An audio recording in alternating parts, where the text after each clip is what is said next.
ये आकाशवाणी है। विशेष कार्यक्रम के अंतर्गत प्रस्तुत है कोरोना जागरूकता और स्वास्थ्य एवं कल्याण पर आधारित श्रृंखला, जिसे प्रस्तुत कर रहे हैं आकाशवाणी संवाददाता सिद्धार्थ सिंह। इस कार्यक्रम में आमंत्रित स्वास्थ्य विशेषज्ञ हैं दिल्ली के सफदरजंग अस्पताल की डॉक्टर रूपाली मलिक। नमस्कार श्रोताओं, स्वागत है आपका स्वास्थ्य श्रृंखला के एक और एपिसोड में, जिसमें हम बात करेंगे कोरोना और उसकी वैक्सीन के साथ ही आपके स्वास्थ्य से जुड़े अन्य विषयों पर। देश में पिछले 24 घंटे में 10,649 लोगों में कोविड संक्रमण की पुष्टि हुई है, इसलिए हमें बहुत ही सतर्क और जागरूक रहना है।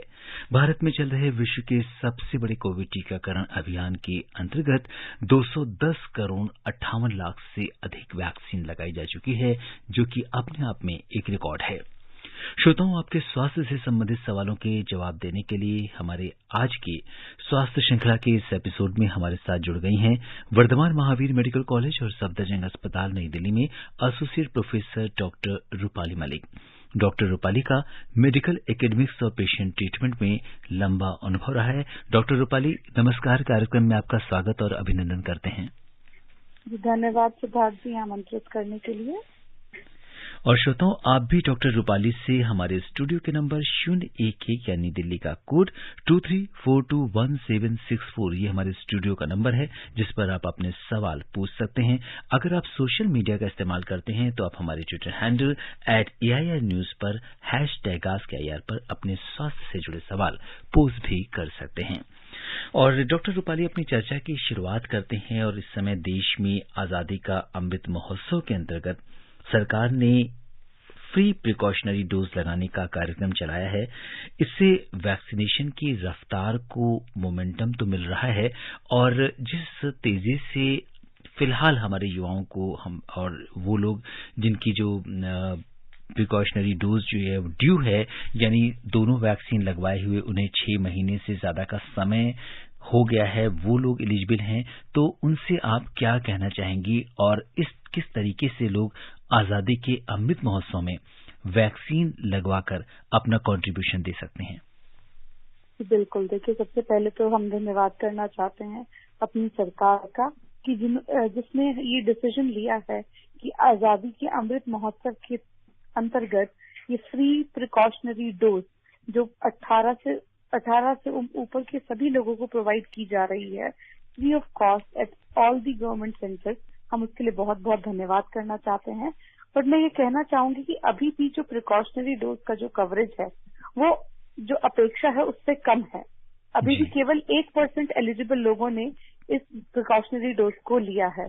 तो मैं इस माध्यम से आप सभी लोगों से रिक्वेस्ट करना चाहती हूँ कि कोविड-19 का खतरा अभी पूरी तरह टला नहीं है, तो हमें अभी भी अपनी जो जिम्मेदारी है उसके अगेंस्ट अभी भी उसको हमें निभाना है, और जो भी दिशा निर्देश मिलते हैं उनका पालन करना है। और जैसा कि आपने कहा है कि अब जो भी लोग इस एज ग्रुप में हैं और 6 महीने से ज्यादा हो चुका है उनकी सेकेंड डोज को लगे, तो मैं उन सभी से अभिनंदन करना चाहती हूँ कि आप जाएं और ये अपनी प्रिकॉशनरी डोज जरूर लें। जी बिल्कुल, तो प्रिकॉशनरी डोज जो है अगर आपकी ड्यू है, तो जैसा कि डॉक्टर रूपाली भी कह रही हैं कि अगर आपकी प्रिकॉशनरी डोज ड्यू है तो इसे आप तुरंत लगवाएं और आजादी के जो अमृत महोत्सव है उससे जुड़कर अपना योगदान दें। और शायद ये अपने आप में एक बड़ी देशभक्ति होगी, देश के लिए, समाज के लिए, और अपना जो नागरिक कर्तव्य है उसे आप निभा सकते हैं। और डॉक्टर रूपाली, इस समय जो अगर हम देखें तो जिस तरह से महानगरों की जीवन शैली है उसमें बहुत सारी ऐसी बीमारियां हैं जो अपना लोगों के अंदर काफी आम हो गई हैं, चाहे हम ब्लड प्रेशर यानी रक्तचाप की बात करें या हम डायबिटीज की बात करें। हमारे देश में भारत को डायबिटीज कैपिटल भी कहा जाता है। तो क्या कारण है, क्या स्ट्रेस मैनेजमेंट लोगों का नहीं हो पा रहा है? इतनी बड़ी संख्या में इस तरह की जो लाइफस्टाइल डिजीजेस हैं वो क्यों बढ़ रही हैं? जी बिल्कुल, देखिए, ये बहुत इम्पोर्टेंट क्वेश्चन है सिद्धार्थ जी जो आपने पूछा है कि जो लाइफस्टाइल डिजीजेस हैं ये क्यों बढ़ रही हैं। तो ये समझना बहुत जरूरी है। इसका सबसे इम्पोर्टेंट जो कारण है वो है हमारा लाइफस्टाइल। ये सब लाइफस्टाइल डिजीजेस हैं। और जो सेडेंट्री लाइफस्टाइल जो आजकल हम सभी लोग देखते हैं, सभी लोग मोबाइल से चिपके हैं, स्क्रीन से चिपके हैं, टीवी से चिपके हैं, काम है आप केवल कंप्यूटर पे बैठ के घंटों घंटों तक काम कर रहे हैं, खाने पीने की चीजों की कोई कमी नहीं है, आप एक क्लिक दबाते हैं मोबाइल पे तो आप कुछ भी खाना ऑर्डर कर सकते हैं, जंक फूड, बर्गर, पिज्जा और कोल्ड ड्रिंक। तो ये सब बहुत इम्पोर्टेंट कारण है जिस वजह से ये जो प्रिवेलेंस है लाइफस्टाइल डिजीजेस की बड़ी तेजी से बढ़ रही है। अगर मैं बात करूं 2009 में डायबिटीज की प्रिवेलेंस होती थी 60% के लगभग, अब वो लगभग 9%, 8.9% के लगभग है 2019 में। तो आप देखें कि पिछले एक डिकेड के अंदर 2% से अधिक प्रिवेलेंस हो गई है, जिसमें कि हम ऑलरेडी वर्ल्ड डायबिटीज कैपिटल थे शुरुआती दौर में भी 2000 के। आज की तारीख में चाइना हमसे ऊपर है, बस कुछ समय बाद हम फिर से वर्ल्ड डायबिटीज कैपिटल जरूर बन जाएंगे। तो बहुत जरूरी है कि हम अपने खाने पीने का, अपनी एक्सरसाइज का और अपने लाइफस्टाइल का बहुत ध्यान रखें। जी, और डॉक्टर रूपाली, नॉर्मली एक जो लाइफ स्टाइल की जब बात होती है तो लोग तब तक वो काम करना शुरू नहीं करते जब तक डॉक्टर्स जो हैं अपने प्रिस्क्रिप्शन पर प्रिस्क्राइब नहीं करते कि अब आपको रोज वॉक करनी है, अपने ऊपर ध्यान देना है, अपने खान पान में ये लेना है। उसके बाद जब कुछ हो जाता है तो उसके बाद आपके पास ज्यादा कुछ करने को होता नहीं है। अगर हम ये चीज अगर हम प्रिवेंशन में ही कर लें, अगर शुरुआत में ही इन चीजों को अपना लें तो शायद उसकी नौबत नहीं आएगी। जी बिल्कुल, ये बहुत जरूरी है कि देखिए prevention is better than cure. ये बहुत समय से हम हमेशा से सुनते आए हैं, तो ये बहुत जरूरी है, और खासतौर पे लाइफस्टाइल डिजीजेस के लिए इनमें जो प्रिवेंशन है वो बहुत बहुत बड़ा रोल प्ले करता है। और जैसे डायबिटीज जैसी बीमारी की अगर हम बात करें, उसमें एक बहुत लंबा लेटेंट पीरियड होता है, यानी कि प्री डायबिटीज, यानी कि आप ओवर्टली डायबिटिक नहीं है बट अंदर ही अंदर एक वो प्रक्रिया जो है वो शुरू हो चुकी है और सेल्स जो है उसको भूलते नहीं है। तो जो प्री डायबिटिक वाला जो फेज है वो बहुत इम्पोर्टेंट है। तो आजकल की जो गाइडलाइंस हैं उसके हिसाब से हर व्यक्ति जिसकी उम्र 35 साल से ऊपर है उसको शुगर के लिए टेस्ट करना चाहिए, और ऐसे ही बीपी और बाकी बीमारियों के लिए भी उनको अवेयर रहना चाहिए। और अगर आपके घर में फैमिली हिस्ट्री है डायबिटीज की, या आपको पहले प्रेगनेंसी के दौरान डायबिटीज हुआ है, या आपके घर में बाकी लोगों को डायबिटीज है, तो आप 35 साल की कम उम्र पे भी आप अपना चेकअप जरूर कराएं। तो ये बहुत जरूरी है, अवेयरनेस बहुत जरूरी है। और जो डायग्नोस्ड केसेस होते हैं वो केवल टिप ऑफ द आइसबर्ग होते हैं, जिसका मतलब ये है कि लगभग 50% से ज्यादा लोग अनडायग्नोस्ड या प्री डायबिटिक स्टेज में होते हैं, खासतौर से हमारी जैसी कंट्री के अंदर। तो ये बहुत जरूरी है, अगर अवेयरनेस होगी तो ज्यादा से ज्यादा लोग डायग्नोज होंगे, जल्दी डायग्नोज होंगे। जितना जल्दी डायग्नोज होंगे, शुगर कंट्रोल होगी, तो जो लॉन्ग टर्म कॉम्प्लिकेशंस है वो कम होंगे। जी बिल्कुल, शायद इसीलिए डायबिटीज को साइलेंट किलर भी कहते हैं, क्योंकि कई बार हम उस बीमारी को कैरी करते हैं और जब तक बहुत ज्यादा सिम्टम्स नहीं आते हमें पता नहीं लगता है और तब तक काफी नुकसान हो चुका होता है। आपसे ये जानना चाहेंगे कि डायबिटीज और ब्लड प्रेशर दो ऐसी बीमारियां हैं जो इंटर रिलेटेड भी हैं, और जब इसका एक कॉम्बिनेशन बन जाता है तो कहीं ना कहीं वो आपके वाइटल ऑर्गन्स पे भी इम्पैक्ट डालता है। इस बात में कितनी सच्चाई है? जी बिल्कुल, देखिए तो बहुत जरूरी, जो डायबिटीज की जैसे अगर हम पहले बात करें तो उसमें दो तरह की कॉम्प्लिकेशंस होती हैं, माइक्रोवास्कुलर और मैक्रोवास्कुलर। माइक्रोवास्कुलर कॉम्प्लिकेशंस की वजह से जो हमारी ब्लड वेसल्स, तो छोटी जो ब्लड वेसल्स हैं उनको जब वो अफेक्ट करता है, उसकी वजह से आपकी आंखों की देखने की शक्ति उसमें खराबी हो सकती है, रेटिनोपैथी हो सकती है। आपका जो गुर्दा है, किडनीज हैं, उन पे अफेक्ट होता है, जिसकी वजह से गुर्दे की बीमारी या क्रॉनिक रीनल फेलियर डेवलप हो सकता है। और डायबिटीज न केवल हमारी कंट्री में, वर्ल्ड वाइड सबसे कॉमन कॉज है क्रॉनिक किडनी डिजीज होने के लिए। तो जो आजकल हम इतने किडनी के पेशेंट्स देखते हैं उसमें एक बहुत बड़ा चंक है जो कि केवल डायबिटीज की वजह से है। इसके अलावा न्यूरोपैथी होती है, जिसकी वजह से आपको दर्द होता है, हाथ पैरों में दर्द होना, झंझनाहट होना, और भी बहुत अन्य प्रॉब्लम होना। कुछ ऑटोनॉमिक न्यूरोपैथी होती है जिससे आपका बीपी फ्लक्चुएट करता है। तो बहुत सारी ये माइक्रोवास्कुलर कॉम्प्लिकेशंस हैं। इसी तरह मैक्रोवास्कुलर कॉम्प्लिकेशन होती हैं, जिसमें कि हार्ट अटैक होना, हार्ट फेलियर होना, लकवा पड़ जाना, तो पेरिफेरल वास्कुलर डिजीज होना यानी कि गैंग्रीन बन जाना, इस तरह की बहुत सारी जो कॉम्प्लिकेशंस हैं वो देखी जाती हैं डायबिटीज से। और ऐसे ही अगर हम ब्लड प्रेशर की बात करें, ब्लड प्रेशर की वजह से भी हार्ट फेलियर होना, गुर्दे पे दिक्कत होना, ये सभी जो चीजें हैं ये ब्लड प्रेशर की वजह से लॉन्ग टर्म में आपको हो सकती हैं। तो अगर किसी मरीज को बीपी, शुगर दोनों बीमारी है तो उसको ना हार्ट की दिक्कत हो सकती है, किडनी की दिक्कत हो सकती है, आंख की दिक्कत हो सकती है, स्ट्रोक की प्रॉब्लम हो सकती है। तो ये दोनों बीमारी मिलके हम इन सभी वैस्कुलर प्रॉब्लम्स के लिए और ज्यादा प्रीडिस्पोज करती हैं। और जो इंडियन पॉपुलेशन है वो ऑलरेडी हार्ट डिजीज के लिए प्रीडिस्पोज है।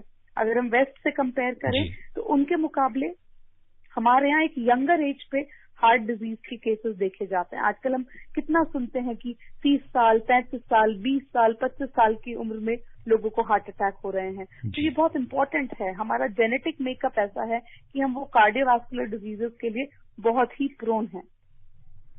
जी, तो ये जैसा कि आपने कहा कि हमारा जो जेनेटिक कॉन्स्टिट्यूशन है वो इस तरीके का है कि हम भारतीयों के अंदर जो कार्डियक डिजीज हैं या हार्ट से रिलेटेड जो प्रॉब्लम्स हैं वो एक अर्ली स्टेज में आ जाती हैं बाकी दूसरे देशों के कंपैरिजन में।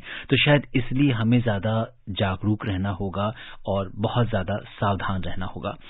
एक हमारे श्रोता ये कह रहे हैं कि इनको ब्लड प्रेशर था और इन्होंने ब्लड प्रेशर की दवा खानी शुरू की और इसके बाद ब्लड प्रेशर ठीक रहता है, अब नॉर्मल रहता है। तो पूछ रहे हैं कि क्या हम ये इस दवा को बंद करके देख सकते हैं कि अब हम, क्योंकि दवा के सहारे इनका अभी नॉर्मल है। जी बिल्कुल, देखिए ये बहुत ही कॉमन एक प्रॉब्लम है। जैसे ही बीपी आपका कंट्रोल होता है, शुगर कंट्रोल होता है, मरीज की इच्छा होती है कि अब ये दवाई बंद कर दी जाए। तो देखिए एकदम से आप ये दवाइयां बंद नहीं कर सकते हैं। आप अपने डॉक्टर से कंसल्ट करें और धीरे धीरे डोजेस कम करके इन दवाइयों को टेपर ऑफ करें। ऐसा नहीं है कि अगर आप एकदम से दवाई बंद कर देंगे तो सब कुछ नॉर्मल होगा, ऐसा नहीं है। वो दोबारा से आपको बीपी या शुगर की दिक्कत हो सकती है। तो डॉक्टर से कंसल्ट करें, उनकी सलाह पे आप डोजेस कम कर सकते हैं। जी, और आपसे ये भी जानना चाहेंगे कि जैसे अगर हमें शुगर का टेस्ट कितने दिनों में कराना चाहिए? जी बिल्कुल, देखिए अगर आप ऑलरेडी डायबिटिक हैं तो उन मरीजों को तो हम हर 3 से 6 महीने पे HbA1c, blood sugar, fasting, PP, KFT, urine routine, fundus, इस तरह की बहुत सी इन्वेस्टिगेशन से हम उनको फॉलो अप करते हैं। तो जो ऑलरेडी डायबिटिक हैं उनमें अलग चीज है, बट अगर आप नहीं हैं और अगर आप साल में एक बार भी अगर टेस्ट कराते हैं तो वो सफिशिएंट है। बिल्कुल, तो अगर जी। हाँ जी। और HbA1c टेस्ट के बारे में हमारे एक श्रोता अरुण हमें लिख रहे हैं कि HbA1c ये टेस्ट जो डायबिटीज का है तो इसमें हमें कैसे पता चलता है कि और कितने मंथ की शुगर का पता चल पाता है इस टेस्ट से?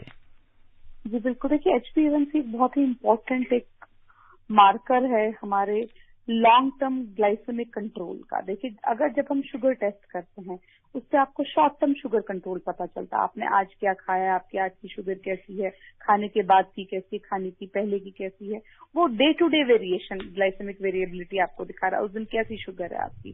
बट जो HbA1c है वो होता है ग्लाइकोसाइलेटेड हीमोग्लोबिन टेस्ट। तो उसमें जो आपके जो आरबीसीज हैं जिनके अंदर हीमोग्लोबिन होता है उनकी जो लाइफ ड्यूरेशन होती है वो 120 दिन की होती है, यानी कि 3 महीने की। तो ये HbA1c जो है आपको पिछले 3 महीने के शुगर कंट्रोल का एक रफ अंदाजा देता है। देखिए लॉन्ग टर्म शुगर कंट्रोल का अंदाजा आपको देता है। अगर ये 6.5 से ज्यादा है तो आप डायबिटिक हो सकते हैं। तो इसके लिए आपको, बल्कि डायबिटीज की डायग्नोसिस का एक क्राइटेरिया है 6.5 से ज्यादा अगर आपका HbA1c है, बट वो एक स्टैंडर्डाइज्ड लैब से होना चाहिए। और इसके अलावा जब आप ट्रीटमेंट लेते हैं तो डॉक्टर्स ये कोशिश करते हैं कि ट्रीटमेंट के बाद आपका HbA1c 7 से कम हो। अगर आप बहुत ओल्ड एज के हैं या बहुत और कोमॉर्बिडिटीज हैं तो 7.5 के अराउंड, तो उसमें थोड़ा सा लीनियंट HbA1c कंट्रोल या शुगर कंट्रोल करते हैं। जी, और हमारी एक लिसनर धनश्री ये जानना चाह रही हैं कि शुगर टेस्ट करवाने से पहले कितने समय की fasting, what is the standard procedure for that? जी बिल्कुल, देखिए इससे पहले 8 घंटे की फास्टिंग आइडियली रिकमेंडेड होती है, 8 to 10 आवर्स। जी, और जो श्रोता हमसे अभी भी जुड़े हैं उन्हें बता दें कि स्वास्थ्य श्रृंखला की आज के इस विशेष कार्यक्रम में हिस्सा ले रही हैं वर्धमान महावीर मेडिकल कॉलेज और सफदरजंग अस्पताल नई दिल्ली में associate professor doctor Rupali Malik.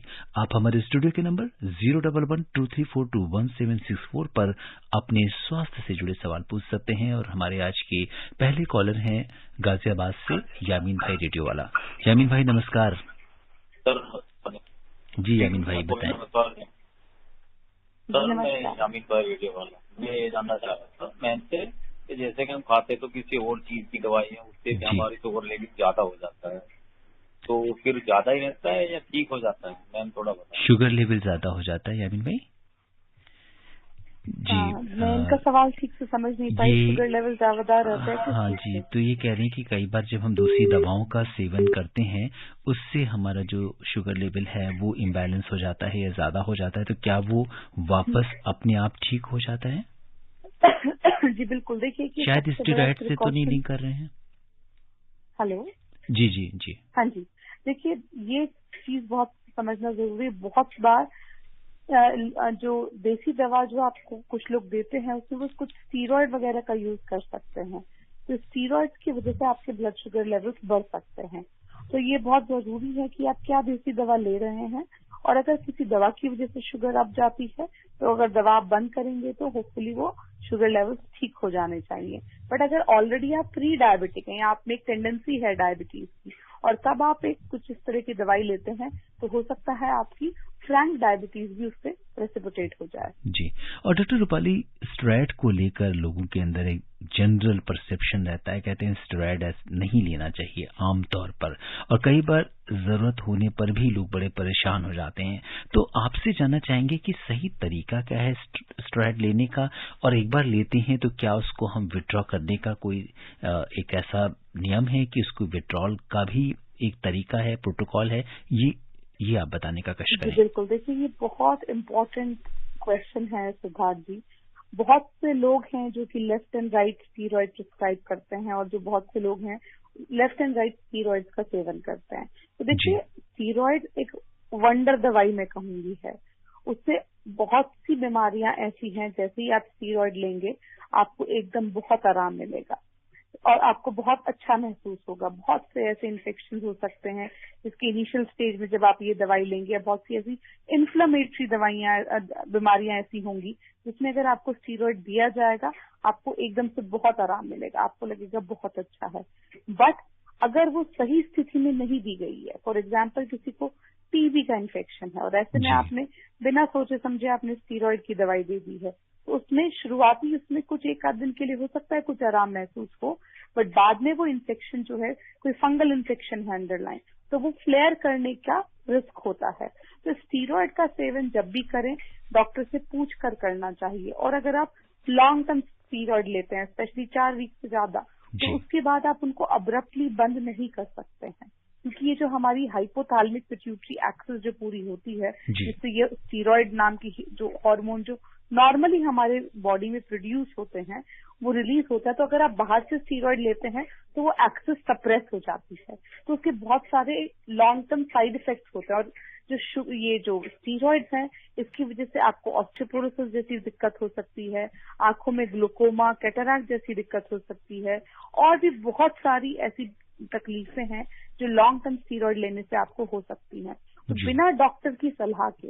But ऐसा नहीं है, जहां जरूरत है, जहां इंडिकेशन है, तो अगर डॉक्टर आपको एडवाइस करते हैं तब आप इसको लेने में ना डरे, तब ये आपकी मदद करेगा। बट अगर आप किसी इन्फेक्टिव या किसी अननेसेसरी जगह अगर आप ये लेंगे तो आपको नुकसान होगा। जी बिल्कुल, तो जैसा कि डॉक्टर रूपाली बता रही हैं कि बिना डॉक्टर की रिकमेंडेशन के, सलाह के आप स्टेरॉइड ना लें, क्योंकि स्टेरॉइड लेने का एक तरीका है और उसके विड्रॉल का भी एक प्रॉपर एक प्रोटोकॉल है। और इस बीच बिहार पूर्णिया से हमारे साथ मोहम्मद मजहर जी जुड़ चुके हैं। मजहर जी नमस्कार। हाँ नमस्कार सर। जी बहुत बहुत स्वागत है। डॉक्टर साहब को भी नमस्कार। सर मेरा सवाल ये था कि आज से 4-5 महीने पहले जगह जगह पर यानी कि कोविड सेंटर लगा हुआ था जी। अब ऐसा होता है सर कि कहीं आज मैंने कई जगह गया तो कोविड सेंटर का कोई पता नहीं लगता, बार बार कहीं जाते हैं कोविड इंजेक्शन वैक्सीन लगवाने के लिए, तो इस हॉस्पिटल में है, यहाँ जाते तो वो कहता है उस हॉस्पिटल में, इधर उधर यानी भागा दौड़ी काफी हो रहा है, यानी कि सेंटर का कुछ आप पता ही नहीं लग रहा। तो मेरा डॉक्टर साहब से भी निवेदन था यही कि आप ऐसा कोई संस्था है कि उससे पता लगे कि यहाँ पे कोई सेंटर है या ऐसा कोई टोल फ्री नंबर या कोई उसका वेबसाइट की कहाँ सेंटर लगा हुआ है, ताकि पब्लिकों को परेशानी ना हो, ताकि वो अपने मौजूदा टाइम पे जाके अपना वैक्सीन लगवा सके। जी बिल्कुल। और डॉक्टर रूपाली, सबसे बड़ी बात तो ये है कि अगर कोविड वैक्सीनेशन की हम बात करें तो जो कोविन ऐप है वही अपने आप में सबसे बड़ा जो कोविन वो सबसे बड़ा दोस्त है और सारी इन्फॉर्मेशन उसमें अवेलेबल है। जी बिल्कुल, देखिए वो कोविन ऐप ही सबसे इम्पोर्टेंट हमारे पास एक बहुत इजीली अवेलेबल एक टूल है जिससे जो भी आपको जानकारी चाहिए आपको कोविड वैक्सीनेशन से रिलेटेड या बाकी चीजों से रिलेटेड वो आपको मिल जाएगी। और बाकी अगर जैसे ये पूछना चाह रहे हैं कि कोविड सेंटर्स के बारे में, तो देखिए ये आप जो भी नियरेस्ट हेल्थ सेंटर है आप वहां जाके इसके बारे में राय लें, क्योंकि हो सकता है जब कोविड की पीक थी उस समय बहुत से जो नॉन कोविड जो सेंटर्स थे, हॉस्पिटल थे, उनको कोविड में कन्वर्ट किया गया था। बट अब क्योंकि ऐसी स्थिति नहीं है और बाकी बीमारियों का इलाज भी उतना ही जरूरी है जितना कि कोविड का, तो वो चीजें अब थोड़ी विड्रॉ हो गई हैं। तो जो भी नियरेस्ट हेल्थ सेंटर या फैसिलिटी है आप वहां से पता कर सकते हैं। और क्योंकि ये कहना कि एक जगह सब ये आपको उपलब्ध होगा ये जानकारी की कहाँ सेंटर है नहीं है, I am not very sure about it. बिल्कुल, तो इसके लिए आप कोविन प्लेटफॉर्म पर रजिस्टर जैसे ही करेंगे तो आप जैसे अपना पिन कोड डालेंगे तो उसके आसपास जितने भी सेंटर्स हैं, आपके नियर बाई सेंटर्स हैं, वो आपके पास अपीयर होने लगते हैं, आपको दिखने लगते हैं अपने मोबाइल पर। तो it is just a click away, बिल्कुल आसान है ढूंढना और बिल्कुल ये नेक्स्ट डोर है, क्योंकि जैसा कि डॉक्टर रूपाली ने कहा कि बहुत तब डेडिकेटेड इस तरह के बनाए गए थे हॉस्पिटल्स, लेकिन अब हर हॉस्पिटल में कोविड वैक्सीनेशन अवेलेबल है। और इस बीच दिल्ली से धर्मवीर जी की कॉल ले लेते हैं। धर्मवीर जी नमस्कार। हेलो। हाँ जी धर्मवीर जी नमस्कार। हाँ जी सिद्धार्थ जी नमस्कार, मैं धर्मवीर गांधी दिल्ली से बोल रहा हूँ। डॉक्टर साहब नमस्कार। जी नमस्कार। हाँ सिद्धार्थ जी, आपसे एक शिकायत है, कार्यक्रम श्रोता का फोन कार्यक्रम है, आप इसमें चर्चा का विषय बना देते हैं। धर्मवीर जी इसका फॉर्मेट इस तरह से आप अपना सवाल पूछें, ठीक है? और कार्यक्रम आते हैं और एंकर हैं जो ठीक समय पे श्रोता को ले लेते हैं, ज्यादा जी जी आप बताएं अपना सवाल पूछिए। अच्छा, आप डॉक्टर साहब मेरे दो सवाल हैं। अगर शुगर पेशेंट है उसका ट्रीटमेंट में अगर शुगर डाउन हो जाती है 3 महीने की रिपोर्ट में अगर 5.6 है तो ये तो ठीक है, अगर उससे डाउन हो जाए तो उसको क्या मीठा खा लेना चाहिए? और दूसरा सवाल है, अगर उसको डेली 3 टैबलेट खानी पड़ती है 850 तो एक दिन में उसके शरीर में इंसुलिन जानी चाहिए 2550। अगर वो 1000 की 2 बार खा के और 500 mg की 1 बार खा ले तो 2500 हो जाती है। तो ये तरीका ठीक है? कभी दवाई नहीं मिल पाती। जी बिल्कुल, आप ऐसा कर सकते हैं। देखिए 2 से 2.5 ग्राम तक की हम मेटफॉर्मिन एक दिन में दे सकते हैं अगर पेशेंट का किडनी फंक्शन टेस्ट नॉर्मल है तो आप अगर 850 से 850 3 बार ना लेके 2000 और 500 करके लेना चाहते हैं वो ले सकते हैं। 2500 तक आप दे सकते हैं अगर किडनी फंक्शन नॉर्मल है तो। और दूसरा जो आपने बताया था कि HbA1c अगर 5 से कम हो जाता है क्या शुगर क्या मीठा खाना चाहिए, देखिए HbA1c वो चीज आपको नहीं बता पाएगा। HbA1c लंबे टाइम का कंट्रोल है, तो अगर लंबे टाइम का कंट्रोल आपका ठीक है 5 5.5 आ गया है तो आपको अपनी दवाइयां कम करनी है, मीठा नहीं खाना है उसके लिए। अगर शुगर हाई कम आती है, अगर आप वैसे जब शुगर टेस्ट करते हैं वो 50-70 से नीचे आती है तब आप मीठा खाएं। ऐसा नहीं है कि अगर HbA1c 5 5.5 आता है तो आपको मीठा खाना है। आप आई होप आप समझ गए हैं जी। और इस बीच बड़ौत उत्तर प्रदेश से महेश शर्मा जी हमारे साथ जुड़ गए हैं। महेश जी नमस्कार। नमस्कार जी। जी महेश जी बताएं क्या जानना चाहते हैं? मैं डॉक्टर साहिबा को भी नमस्कार बोलता हूँ। हाँ जी नमस्कार। और मैं आज जानना चाह रहा हूँ जी, कोरोना के रोगी बढ़ते जा रहे हैं, क्या कर रहे हैं? ये कभी ज्यादा हो जाता है कभी कम हो जाता है, क्या इसमें हमारी लापरवाही है या कुछ और है? बताने की कृपा करें आप। जी बिल्कुल, देखिए ये किसी भी बीमारी में देखा जाता है। ऐसा नहीं है कि कोई बीमारी आई है तो वो एकदम से चली जाएगी। तो जो थोड़े बहुत स्पोराडिक जो थोड़ा केसेस बढ़ते हैं वो होता रहेगा, उसमें घबराने की जरूरत नहीं है, बाकी चीजों से डरने की जरूरत नहीं है। जैसे कि बाकी बीमारियां हैं फ्लू है, डेंगू हर साल आता है, बारिश के सीजन में आता है फिर चले जाता है। उसी तरीके से अब हम थोड़ा थोड़ा कुछ समय पे कोरोना के केसेस में भी बढ़ोतरी और कम होता देखते रहेंगे। जी बिल्कुल। तो इस समय आपसे एक बार और चाहेंगे डॉक्टर रूपाली की जो प्रिकॉशनरी डोज की हम बात कर रहे थे, जो लोग एलिजिबल हैं, इस समय एक बहुत अच्छा मौका है जबकि फ्री में ये वैक्सीन लगाई जा रही है और हम ऑल इंडिया रेडियो न्यूज के माध्यम से जितने भी श्रोता हमें सुन रहे हैं वो इस मुहिम में जुड़ रहे हैं और बहुत सारे लोग हमें सोशल मीडिया पर भी लिखते हैं कि इस कार्यक्रम को सुनने के बाद उन्होंने वैक्सीन लगवाई है। तो डॉक्टर रूपाली आप क्या कहेंगी? जी बिल्कुल, देखिए मैं अभी आप सब लोगों से यही एक रिक्वेस्ट करना चाहती हूँ कि जो गवर्नमेंट जो ये आपको फ्री वैक्सीन प्रोवाइड कर रही है, ये बहुत एक इम्पॉर्टेंट चीज है आपको अपने आप को बचाने के लिए, अपने घर के लोगों को बचाने के लिए और अपनी पूरी सोसाइटी को बचाने के लिए, क्योंकि जितने लोग प्रोटेक्टेड रहेंगे एक टाइम पे उतना ही ट्रांसमिशन कम रहेगा, उतना ही स्पोराडिक केसेस भी कम होंगे। तो मैं सभी से रिक्वेस्ट करूंगी प्लीज अगर आप एलिजिबल हैं तो जाएं और अपनी प्रिकॉशनरी डोज भी जरूर लें।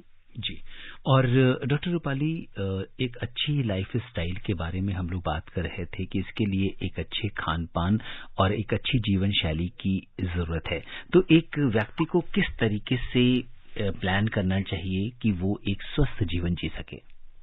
जी बिल्कुल, देखिए इसमें बहुत सारे कंपोनेंट्स है। एक तो हेल्दी डाइट जिसमें कि आपको raw vegetables, raw fruits, vegetables का सेवन बढ़ाना है, प्रोसेस्ड फूड का सेवन कम से कम, जंक फूड का सेवन कम से कम करना है। उसके अलावा एक्सरसाइज, मेडिटेशन, योगा ये बहुत जरूरी है। स्ट्रेस को कंट्रोल करना और नींद का प्रॉपर ध्यान रखना, तो ये सभी कंपोनेंट्स इंपॉर्टेंट है। तो physical exercise, diet, sleep, overall एक स्ट्रेस मैनेजमेंट, ये सभी चीजें इंपॉर्टेंट हैं। जी बिल्कुल। तो ये अगर अच्छी लाइफ स्टाइल होगी तो हमारा जीवन शैली ठीक होगी तो हम स्वस्थ रह पाएंगे और निश्चित तौर पर जो जिन बीमारियों का हमने जिक्र किया, चाहे वो ब्लड प्रेशर की बात हो, चाहे वो शुगर की बात हो या दूसरी डिजीजेस हैं या कार्डियक डिजीज की बात हो, हम इनसे बचे रहेंगे। लेकिन कई बार हमारे एक श्रोता विनय हमें ये लिख रहे हैं कि एचडीएल और एलडीएल कोलेस्ट्रॉल में से कौन सा कोलेस्ट्रॉल अच्छा है और इसको हम कैसे कंट्रोल कर सकते हैं बढ़ने पर? जी बिल्कुल, देखिए एलडीएल कोलेस्ट्रॉल हार्मफुल होता है अगर बढ़ता है और एचडीएल अच्छा होता है। तो इसको कंट्रोल करने के लिए यही मेजर्स हैं कि आपको अपने डाइट का ध्यान रखना है, आपको तली भुनी चीजों का जितना कम हो सके उतना सेवन करना है और एक्सरसाइज करनी है, सेडेंटरी लाइफस्टाइल नहीं करनी और केवल तली भुनी चीजें, कार्बोहाइड्रेट, प्रोसेस्ड फूड और हाई शुगर, इन सभी चीजों को कंट्रोल करना है। जी बिल्कुल, और समय इजाजत नहीं दे रहा कि हम इस चर्चा को आगे बढ़ाएं। चलते चलते डॉक्टर रूपाली, आप आकाशवाणी के श्रोताओं को बहुत ही संक्षेप में क्या कहना चाहेंगी? जी बिल्कुल, देखिए मैं आप सभी से अनुरोध करूंगी कि एक हेल्दी लाइफस्टाइल को फॉलो करें, अच्छे से खाना पीना, आप जितना भी रॉ खा सकते हैं, हमें हाई फाई चीजों को नहीं खाना है, जो हम ट्रेडिशनली खाते आए हैं वही फ्रूट, वेजिटेबल, दाल, चावल, रोटी, उनका सेवन करें, एक्सरसाइज करें और जब भी जैसे भी मुमकिन हो अपनी जाके प्रिकॉशनरी डोज लें और अपने आप को बचाएं और अपने घर वालों को बचाएं। डॉक्टर रूपाली, आप स्वास्थ्य श्रृंखला के इस विशेष कार्यक्रम से जुड़ी, आपने हमसे चर्चा की, श्रोताओं के प्रश्नों का उत्तर दिया, आपका बहुत बहुत धन्यवाद और आभार। Thank you. श्रोताओं, आप स्वस्थ और खुशहाल रहें, इसी कामना के साथ मुझे यानी सिद्धार्थ को दीजिए अनुमति। नमस्कार, शुभ रात्रि। अभी आप सुन रहे थे कोरोना जागरूकता और स्वास्थ्य एवं कल्याण पर आधारित श्रृंखला, जिसे प्रस्तुत कर रहे थे आकाशवाणी संवाददाता सिद्धार्थ सिंह। इस कार्यक्रम में आमंत्रित स्वास्थ्य विशेषज्ञ थीं दिल्ली के सफदरजंग अस्पताल की डॉक्टर रूपाली मलिक। ये कार्यक्रम आकाशवाणी के समाचार सेवा प्रभाग द्वारा प्रस्तुत किया गया। इसे आप हमारे mobile app news on AIR और YouTube channel news on AIR official पर भी सुन सकते हैं। इस कार्यक्रम के संबंध में अपनी प्रतिक्रिया आप हमें ईमेल कर सकते हैं। पता है airnsttalks@gmail.com। ये कार्यक्रम फिर से सुनने के लिए लॉग ऑन करें हमारी वेबसाइट newsonair.nic.in।